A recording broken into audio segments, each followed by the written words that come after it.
கற்பனை நாடகத்தை இங்கு காண்போமா?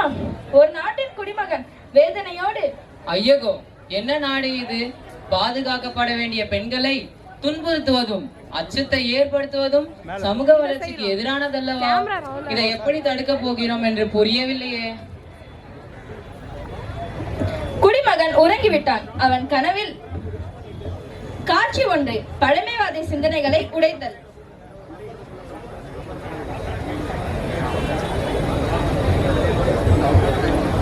அப்பாடா, இன்று விண்வெளி மையத்தில் கடுமையான உழைப்பு. செயற்கைக்கோள் ஏவுதல் தொடர்பான மாதிரி பயிற்சிகள் முடிவடைய பல மணி நேரம் ஆகிவிட்டது. முதலில் அமரு செம்மலர், சற்று அமைதிக்கொள். இரவு உணவு ஆயத்தமாகிவிடும். இன்று உனக்கு பிடித்த சமையல் சமைத்துள்ளேன். இளமாறனும் எனக்கு சமையல் அறையில் உதவி செய்தான். என்ன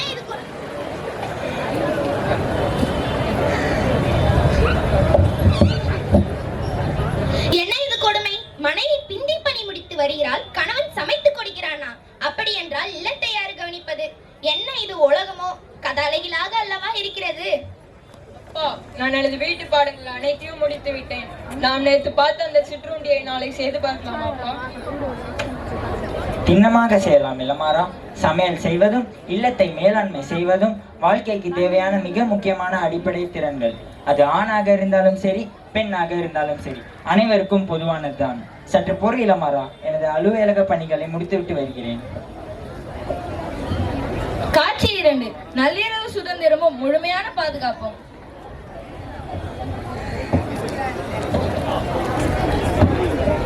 அம்மா, அப்பா, இன்றிரவு 9 மணிக்கு நகர மையத்தில் எனது மாநில அளவிலான இரவு நேர கால்பந்து போட்டி தொடங்குகிறது. நான் புறப்படுகிறேன் அப்பா. ஐயோ, அவளை நிறுத்துங்கள். மணி 8 போகிறது. ஒரு இளம் பெண் இந்த நேரத்தில் தனியாக விளையாட்டு போட்டிக்காக வெளியூருக்கு போவதா? அவள் கூட அவள் தம்பியை காவலுக்கு அனுப்பி வையுங்கள். முதலில் கதவை பூட்டுங்கள். வெற்றி பெற வாழ்த்துக்கள் யாழடி. சிறப்பாக விளையாடி கோப்பையை வென்று வா. போட்டி முடிந்ததும் எங்களுக்கு ஒரு குறுஞ்செய்தியை அனுப்பிவிடு. கவலைப்படாதீர்கள் அம்மா.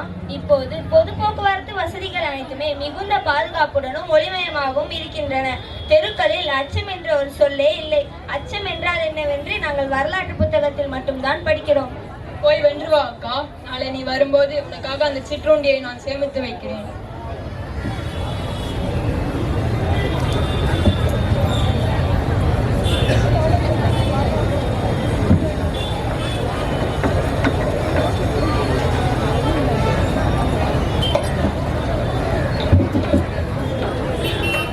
இப்பொழுதுதான் எனக்கு புரிந்தது. உண்மையான சுதந்திரம் என்பது வெளியில் சட்டங்களை மாற்றுவதில் மட்டும் இல்லை.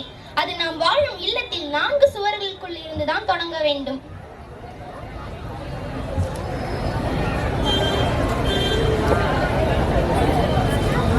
ஆகா, என்ன ஒரு அருமையான இல்லம்! மிக கருத்துமிக்க கனவு.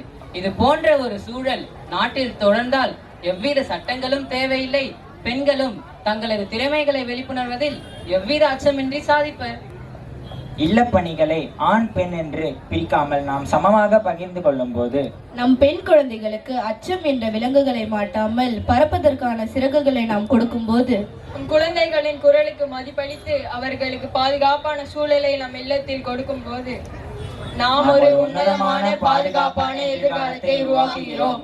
சமத்துவமும் பாதுகாப்பும் நம் இல்லத்தில் இருந்தே தொடங்கட்டும். சுதந்திரம் வாழ்க, வெல்க தமிழ். Thank you.